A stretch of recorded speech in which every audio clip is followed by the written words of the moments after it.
Hello everyone, welcome back to my channel. అందరూ ఎలా ఉన్నారండి? బాగున్నారా? మీ అందరూ బాగుండాలని ఎప్పుడు కోరుకుంటానండి.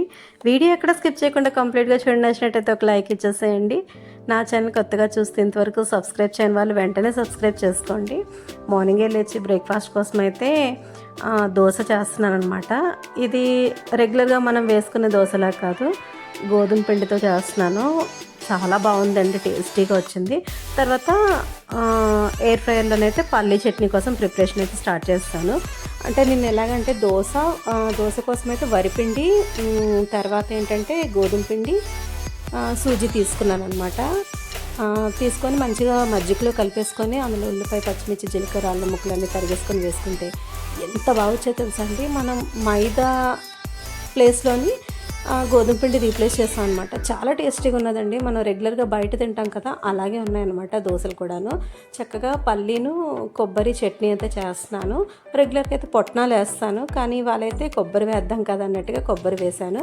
దోశలు అయితే మాత్రం చాలా బాగా వచ్చాయండి. గోధుమ పిండి మంచిది కదా హెల్త్ పరంగా, అయితే మనకి మైదా కన్నాను దాన్ని రీప్లేస్ చేస్తూ గోధుమ పిండి అయితే వేసాను అనుకో. మజ్జిగలో కలిపామనుకోండి, మనకి కొంచెం పులుపు వస్తుంది, మనకి దోశ అనేది చాలా బాగుంటుంది. చట్నీ అయితే రెడీ అయిపోయిందండి. మంచిగా మిక్సీ చేసి తాలింపు వేస్తాను. ఆ తర్వాత ఏంటంటే హస్బెండ్ ఫిష్ తీసుకొచ్చారు. ఇవాళ అయితే డిఫరెంట్గా చేస్తున్నానండి. ఫిష్ ఫ్రై అనేది చాలా బాగుందండి. అంటే రెగ్యులర్గా ఉప్పు, కారం, పసుపు, మసాలాలు అన్నీ వేస్ట్ చేస్తాను కదా. మొన్నైతే చికెన్ ఫ్రై కోసం మసాలా పొడి చేశాను కదండి, అదైతే కొంచెం ఉందన్నమాట. మసాలా పొడి వేస్ట్ చేశానండి. ఫిష్ ఫ్రై అయితే మాత్రం ఎక్స్ట్రాడినరీగా వచ్చింది. చాలా టేస్టీగా ఉంది. భలే నచ్చేసింది తెలుసండి ఇంట్లో అందరికీను. ఫస్ట్ ఏంటంటే నేను చేసిన మసాలా పౌడర్ వేసాను. తర్వాత ధనియాల పొడి, జీలకర్ర పొడి, తర్వాత కొంచెం పసుపు, తర్వాత ఉప్పు, కారం, కొంచెం గరం మసాలా, అంటే నేను ఆల్రెడీ చేసిన మసాలా వేసాను అనమాట. తర్వాత కొంచెం నిమ్మకాయ పిండుకున్నాను. చాలా బాగుందండి. అంటే ఇదేంటంటే మనం మొత్తం మసాలా అంతా ఎక్కించేసి ఒక 10 to 15 minutes అలా పక్కన పెట్టామనుకోండి, మసాలా అంతా ఫిష్ ముక్కలకు బాగా పడుతుందన్నమాట. సండే కదా, వెజ్ నాన్ వెజ్ రెండు ఉంటాయి కదా. సో ఫిష్ కోసం ఫిష్ ఫ్రై చేస్తాను. దాని తర్వాత వెజిటబుల్ కర్రీ కూడా చేస్తాను. అది చిన్న ఒడియాలు, వంకాయ, ములంకాడ కలిపి అనమాట. ఈ ఫిష్ ముందు ఏంటంటే దీన్ని బాగా మ్యారినేట్ చేసేసుకున్నాం అనుకోండి, మనకి కొంతసేపు అలా అట్టే పెట్టి ఉంచితే మసాలా అంతా బాగా పడుతుంది. ఫిష్ కూడా చాలా బాగా ఫ్రై అవుతుంది అనమాట. లోపల వరకు బాగా వెళ్తుంది మసాలా అన్నది.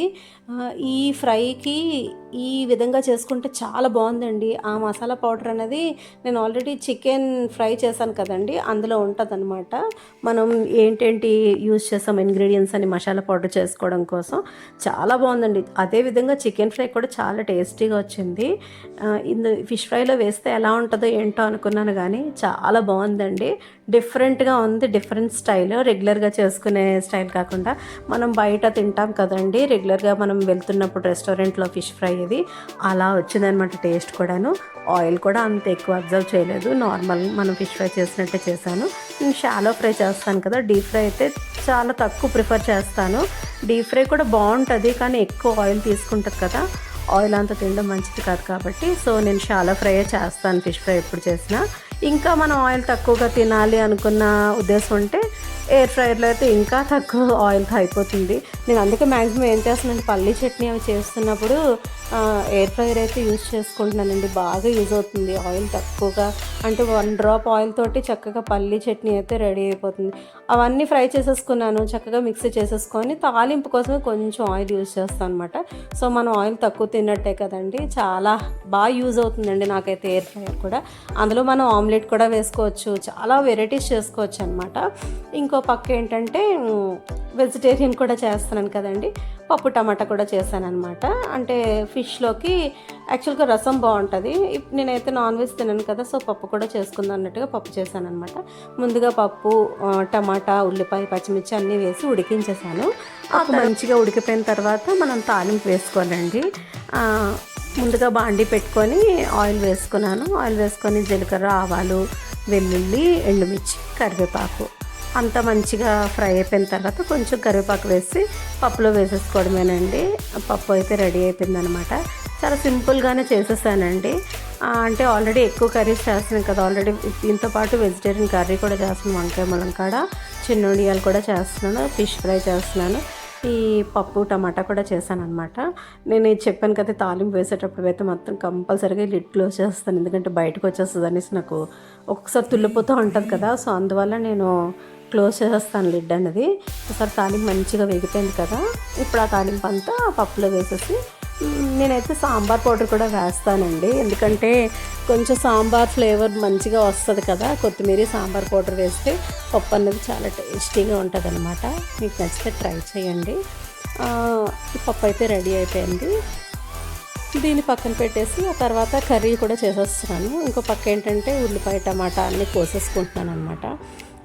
ఫాస్ట్గా చేసేస్తాను. ఒక్కొక్కసారి చెప్పాను కదా సాంబార్ పౌడర్ వేస్తున్నానని, ఒక 1 స్పూన్ వేసుకుంటే చాలా టేస్టీగా ఉంటుందండి, మనకి సాంబార్ తిన్నట్టే ఉంటుంది.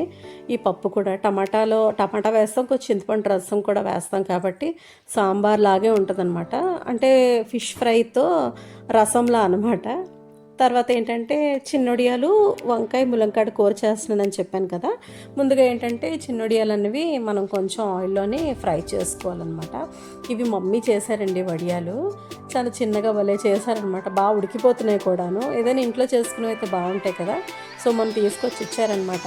చాలా రోజులు అయితే ఉండిపోతున్నాయి, అలాగా పడిపోతాయి మళ్ళీ అనేసి కుక్ చేసేస్తున్నాను. వంకాయ ములంకాడ చిన్నొడియాలు అల్టిమేట్ కాంబినేషన్ అండి. సో ఉల్లిపాయ అది కోసేసాను కదా. తర్వాత ఏంటంటే బాండీ పెట్టుకొని ఆయిల్ వేసుకొని, ఆయిల్ కొంచెం హీట్ ఎక్కిన తర్వాత ఉల్లిపాయ పచ్చిమిర్చి వేసేసాను అనమాట. ఉల్లిపాయ కొంచెం మంచిగా మగ్గించుకోవాలి. ఆ తర్వాత ఏంటంటే ఇంకో పక్క వంకాయలు ములంకాడ కూడా కట్ చేసేసుకున్నాను. నాకు అనిపించింది కొంచెం ఆయిల్ సరిపోలేదేమో అన్నట్టుగా, అందుకని కొంచెం ఆయిల్ అయితే యాడ్ చేసుకున్నాను. అంటే సరిపడా ఆయిల్ ఉంటేనే బాగుంటుంది కదా. సో అందువల్ల కొంచెం ఆయిల్ వేసాను. తర్వాత చిన్నగా కట్ చేసుకున్న టమాటా ముక్కలు, టమాటా అనేది ఎక్కువ క్వాంటిటీలో వేసాను అనమాట. ములంకాడ వంకాయ కర్రీకి అయితే మాత్రం టమాటా అనేది కొంచెం ఎక్కువ వేసుకోవాలండి, టేస్ట్ అనేది బాగుంటుంది అనమాట. సండే వచ్చిందంటే ఎన్ని రెసిపీస్ చేస్తానోనండి నిజంగానే, ఎందుకంటే వెజ్ నాన్ వెజ్ చేయాలి కదా. ఓన్లీ వెజ్ అయితే ఒకటే చేసుకుంటాం, నాన్ వెజ్ అయితే ఒకటే చేసేసుకుంటాం, కానీ ఇప్పుడు రెండు చేయాలి కాబట్టి ఖచ్చితంగా 2 వెరైటీస్ అయితే ఉంటాయి ఖచ్చితంగాను. సో ఇప్పుడు సరిపడా సాల్ట్ కూడా వేసేసాను. తర్వాత కారం పసుపు కూడా వేస్తాను. మీకు స్పైసీగా కావాలంటే అల్లం వెల్లుల్లి పేస్ట్ అది వేసుకొని మసాలా కర్రీలా కూడా చేసుకోవచ్చు. నేనైతే సింపుల్గా చేసేస్తున్నాను ఇవాళ. కర్రీ అనేది టేస్టీగా బాగుంటుందండి. తర్వాత సరిపడా కారం వేసుకున్నాను. ఆల్రెడీ పచ్చిమిర్చి వేసాను కాబట్టి కారం చూసుకుంటూ మీ టేస్ట్ తగ్గట్టుగా అడ్జస్ట్ చేసుకుంటూ వేసుకోవాలన్నమాట. ఈ టమాటా అంతా బాగా మగ్గిపోవాలన్నమాట. ఉల్లిపాయ టమాటా అంతా మంచిగా మగ్గాలంటే మనం ఇవన్నీ వేసుకున్నాం అనుకోండి కొంచెం దగ్గరగా అవుతుంది అనమాట. ఆ తర్వాత వంకాయలు ములంకాడ కూడా వేసాను. ములంకాడలు అయితే చాలా బాగున్నాయండి, లేతగా ఉన్నాయన్నమాట. మనమేమో అన్నవరం వెళ్ళేటప్పుడు కూడా ఎక్కడ చూసినా ములంకాళ్ళు అయితే ప్రతి దగ్గర ములంకాళ్ళ చెట్లు ఉన్నాయండి. ఇది సీజన్ ఏంటో చాలా ఎక్కువ కాస్తున్నాయి అన్నమాట ములంకాళ్ళు అనేవి. ఇప్పుడు కూడా నేను వేసిన చాలా లేతగా బాగున్నాయి అన్నమాట. ములంకాడ అనేది లేతగా టేస్టీగా ఉంటుంది అనమాట, లేతగా ఉంటే చాలా బాగుంటుంది. తర్వాత కొంచెం కొత్తిమీర కరివేపాకు కూడా వేస్తానండి. తర్వాత టమాటా అలా నెమ్మదిగా మెత్తబడుతుంది అనమాట. అలా మెత్తబడుతున్న టైంలోనే మనం ఆల్రెడీ కట్ చేసుకున్న వంకాయ ముక్కలు తర్వాత ములంకాడ ముక్కలు కూడా వేసేసుకోవాలన్నమాట. నేను ఆల్రెడీ కట్ చేసి ఉంచేసుకున్నాను కదా, మంచిగా వాటర్లో కడిగేసి అవి అయితే వేసేసుకున్నాను.